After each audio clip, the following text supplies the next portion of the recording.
video pada kali ini kita akan masuk ke definisi formal dari turunan dan beberapa sifatnya agar perhitungan dari turunan menjadi lebih praktis atau lebih sederhana. Pertama, kita lihat dulu definisinya. Turunan fungsi f adalah fungsi lain yang ditulis atau dinotasikan dengan f aksen yang nilainya di C adalah, jadi ini turunan, bisa kita katakan turunan f di C atau f aksen C ya, seperti ini.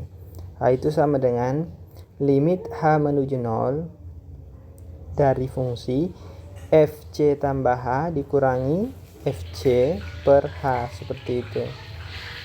Jadi itu definisinya sebenarnya. Definisinya kan seperti itu. Selanjutnya kita mau lihat beberapa aturannya atau sifat. Kita lihat beberapa sifat-sifatnya, yaitu beberapa aturan pencarian turunan. Ini maksudnya yang nanti yang mempermudah kita menyelesaikan soal-soal turunan. Kita lihat yang pertama.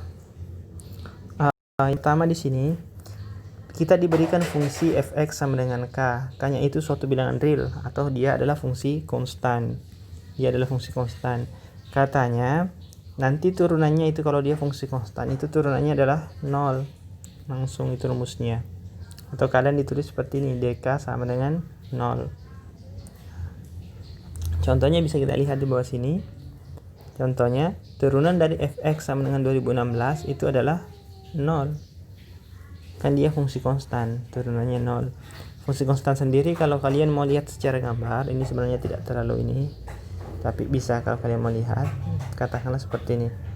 Fx sama dengan 2016, berarti kalau misalnya di sini 2016, maka grafiknya yang ini. Di konsep gradien sendiri, gradien garis yang horizontal itu gradiennya 0. Mengapa? Selisih komponen y-nya ini, delta y-nya kan 0, delta x-nya itu sembarang, nanti ada nilainya sembarang. Berarti 0 per a misalnya, a-nya tidak 0 ini, itu hasilnya nanti 0, makanya gradiennya 0, seperti itu. Kita masuk ke aturan yang kedua, teorema B. Ini teorema B. Misalnya kita punya fx sama dengan x ini, fx sama dengan x. Kemudian turunannya fx sama dengan x itu adalah f aksen x sama dengan 1 turunannya, atau kalian ditulis dx sama dengan 1, bisa seperti itu. Contoh, turunan fungsi dari fx sama dengan x itu sendiri adalah f aksen x sama dengan 1. Itu aturan yang kedua.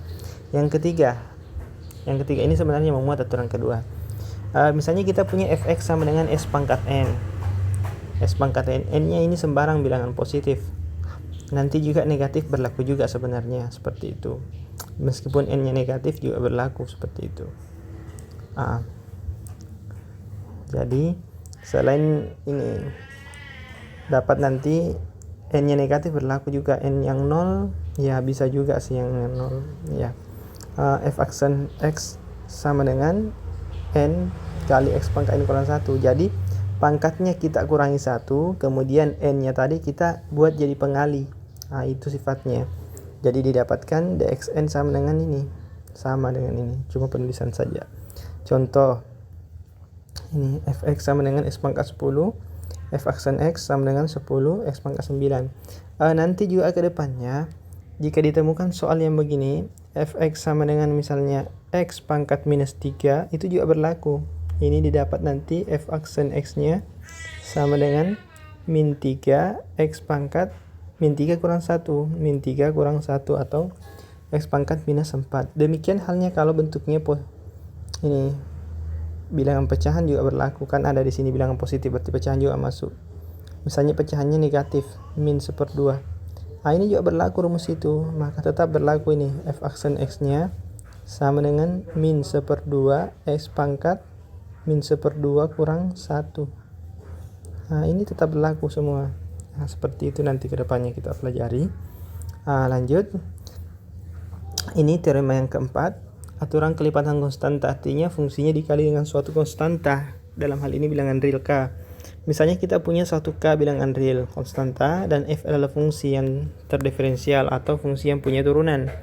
Maka k kali f ini, k Kalau diturunkan hasilnya adalah K dikali turunan dari F aksen, turunan dari F atau K kali F aksen. Ini biasa ditulis begini D. Jadi K-nya itu seolah-olah bisa kita keluarkan dari perhitungan baru menyelesaikan yang tidak ada K-nya. Contoh, misalnya kita punya fungsi fx sama dengan 7x pangkat 10. Maka perhitungan turunannya itu bisa kita keluarkan dulu 7-nya. Nah, jadi 7-nya dikeluarkan dulu di sini. Kemudian tinggal itu dihitung turunan dari x pangkat 10. X pangkat 10 turunannya ini. Ya, turunannya yang ini kan. 10x pangkat 9, sehingga 7 kali 10 sama dengan 70x pangkat 9. Seperti itu maksudnya. Nah, kita coba lanjutkan. Sifat yang kelima ya. Aturan penjumlahan. Misalnya kita punya dua fungsi, katakanlah f dan g. Kemudian kedua fungsi ini punya turunan atau bahasanya terdiferensialkan. Maka penjumlahan turunan itu kalau kita turunkan, penjumlahan dua fungsi itu atau turunan dari jumlah dua fungsi itu ini, f tambah g aksen itu sama dengan turunkan saja satu-satu masing-masing baru jumlahkan. Seperti itu maksudnya. Ini penulisan lainnya ya. Ini penulisan lainnya. Contoh, kita punya fungsi fx sama dengan s pangkat 3 tambah s pangkat 2. Nah, tinggal kita turunkan. Jadi kita bisa begini. Terus begini. ds pangkat 3 itu apa? Hasilnya kan 3x kuadrat. Kemudian dx pangkat 2 itu apa? Hasilnya kan 2x. Nah, maka turunan dari ini s pangkat 3 tambah s kuadrat jumlahkan saja ini 3x kuadrat tambah 2x. Seperti itu maksudnya. Nah, lanjut ke selisih. Selisih ini sama dengan yang dijumlah. Jadi kita punya dua fungsi f yang terdiferensial, kemudian atau punya turunan, maka selisihnya itu kalau kita turunkan selisihnya dapat ini. Turunkan masing-masing kemudian selisihkan, sama tadi. Turunkan dulu s kuadrat hasilnya 2x. Turunkan lagi s pangkat 5 hasilnya 5x pangkat 4. Jadi itu turunannya, tinggal dikurangkan juga. Nah, ini kalian bisa coba beberapa contoh di bawah ini. Ini soalnya cukup sederhana juga sih sebenarnya, bisa dicoba.